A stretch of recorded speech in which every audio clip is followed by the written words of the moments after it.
Well, in 1959, the gardens really were still being developed, believe it or not. I mean, there'd been a period of wartime, and I think a lot of it had actually been used as allotmenting.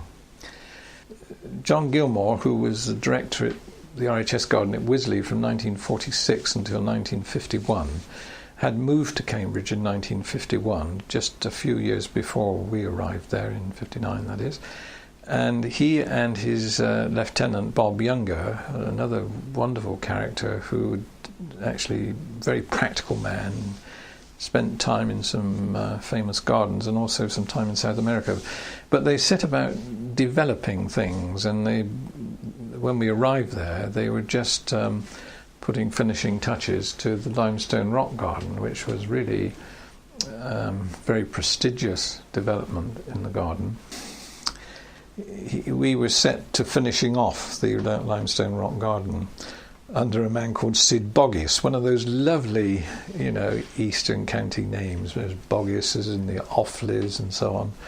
And Sid Boggis would have always clumping around in huge hobnail boots and endearing us to get on and work hard and get some of that clappy round there. It wants a bit more clappy. And clappy was a very thick clay used for bonding and keeping the thing watertight. So we did that.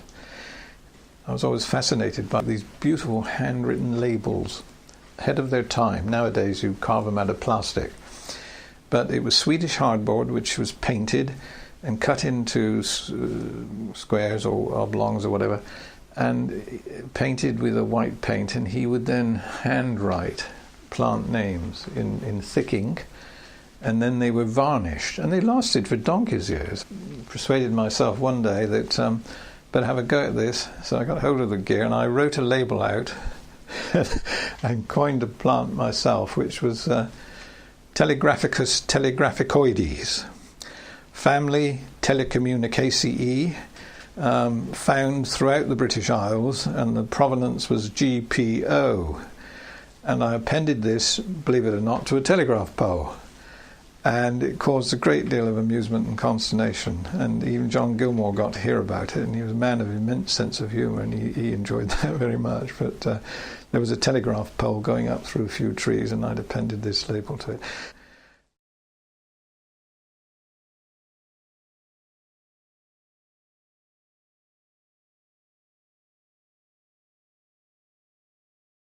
It was the autumn, that first 6 months, it was the autumn of 60. And next door to the bottom end of the Arboretum was the order beds, this large flat area divided by hedges, into which plants had been put into their family beds. All the plants in the carrot family would be in this bed over here. And the foreman in charge of that was a man called Ron Rule, a tall, lean, long-legged man who used to amaze us by jumping over in succession all the hedges in this area. It was like a thoroughbred from Newmarket, and he'd go running and leap over each hedge in turn. And I reckon he set a record for doing all the hedges from start to finish. And he had a real good sense of humour, and he loved pranks too, especially with the new students. And on one occasion we were standing amongst the trees, but within sight of these order beds, and as we were, I may have been pruning something or tidying up, and suddenly I was hit on the head by something, and I looked down, and it was a small pear. I thought, okay, where did that come from? There were no pears around us, let alone above us. It could only have come from the order beds, but we couldn't see anything where it had come from, so we carried on. And then another one, it hit Jim, and then another one missed both of us. So we thought, there's somebody over there throwing them. We pretended we were working, but just slyly looking. And we just saw a moon. We looked, and we just saw this head ducking down. It was Ron. So we went off to gather a supply of crab apples somewhere else, and then we outflanked him. We went to either side, a nice crab movement, and surprised him, still hiding behind his hedge, and then we just let loose these crab apples and chased him as he ran. He was always up to something. trying to pull our legs, and we had a lot of fun there.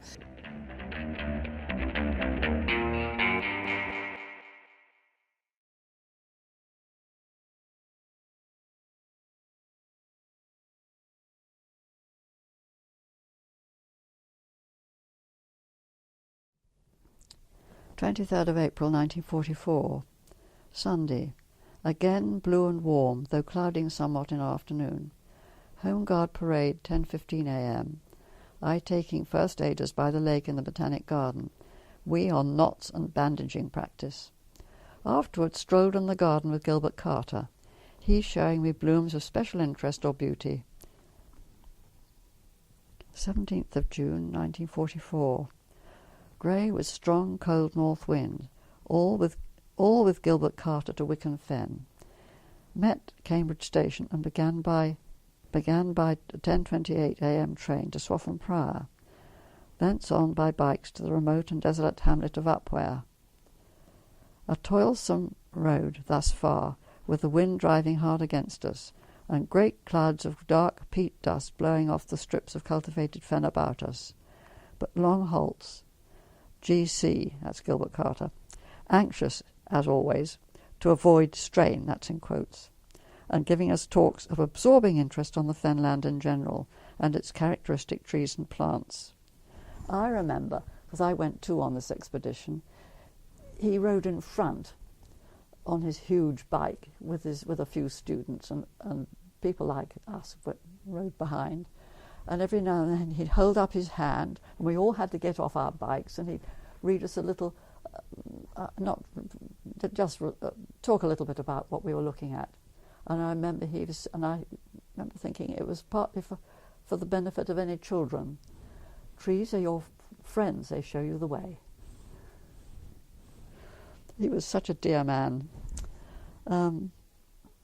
Yes, after lunch at the far-famed 5 miles from anywhere, brackets poor beer, on at length to Wicken, where, leaving our bikes, we rambled some 2 hours on the fen, so happily here preserved in its primeval state, with sedge overtopping our heads, hummocky tufts or morass underfoot, dense thickets of scrub, or water-lilied pools about us, and everywhere silence, except for the wind.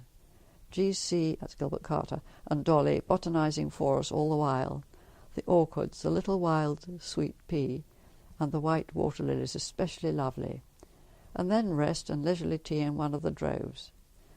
A gigantic RAF man at last finding GC and showing us all some marvellous photographs of flowers. So off again by bikes, rather pressed for time, to Swaffham Prior, whence by the 6:22 train back to Cambridge.